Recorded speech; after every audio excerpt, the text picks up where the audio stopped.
dia ampifaliana indray no hitsidirantsika rehetra iaravanantsika rehetra manaraka izao fandarana manokana iarahanao ny Pasteur Ndriana RAZANAMAHERY vavaka ho anao, vavaka ho anao ary ny fanerinay dia ny tokantokatrano tsirairay avy iainao anatin'ny voninahitran'Andriamanitra, iainao anatin'ny filaminana tanteraka ny tokantrano tsirairay avy eo am-pamaranana izao taona izao.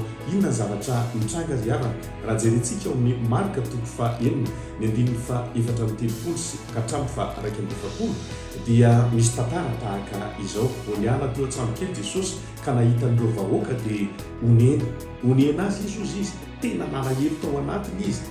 Raha ny tokony izy dia fifaliana rehefa hoe miaona zany ary eto dia efa manomana tena anao sahady tsy hoe isaky mijery anao ny olona dia alahelo fa manomboka androany isy fiovany zay fiainanao zay satria hoy tenin'Andriamanitra ao amin'io marika toko fahenina hoe tahaka ny ondry tsy misy mpiandry izy. Ahoana moa zany ondry tsy misy mpiandry zany?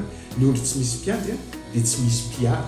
Ny ondry tsy misy mpiandry dia ohatran'ny hoe samy manao zay tiany atao ny ao anatina ankonana, samy manao zay mahafinaritra azy ary zay indrindra ny fototry ny olana. Ny ondry tsy misy mpiandry dia tsy misy mpamelona, ohatran'ny hoe zara raha mahita sakafo raha iarapaka isan'andro. Izay ny tena mahatonga anay ry havana manara anao izao fandarana izao ivavaka ho anao ary amotsitra teny ho anao satria Davida ao amin'ny Salamo 7:1 dia hoy izy Davida hoe tsy ho faty fa ho velona. Fa maninona moa Davida no teny an'izany teny zany hoe tsy ho faty fa ho velona. Misy zavatra be dia be nandondona ny fahafatesana fa na ny fahafatesana teo amin'ny ankonan'i Davida. Zay le zavatra ampaherezana antsika tsirairay avy hoe mandondona, mety mandondonao ny fanahin'ny fahafatesana, fanahin'ny miady hoe tsisy fiainana intsony ao anatin'ny tokantrano fa hono sisy Davida tsy ho faty fa ho velona. Zany hoe ny zavatra nampahery tamin'ny alalan'i Davida dia izao tsy nanamelo teny izy, tsy kivy izy, tsy namofo izy fa namotsitra teny izy ary ny teny avotsitra aminao dia inonay fa isy fiantraikany lehibe any amin'isa tokantrano. Eto ary dia mamotsitra teny sahady ho anao izahay mpanaraka ity fandarana ity. Ho tahina manokana ny tokantranonao, ho asoavin'Andriamanitra, ho feno ny voninahitr'Andriamanitra, ho feno ny fahatsaran'Andriamanitra.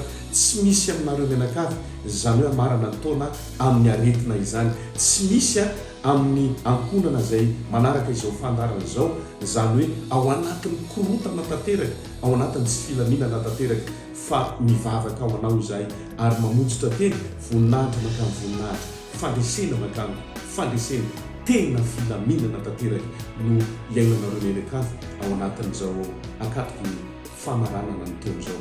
Ho tahina Andriamanitra.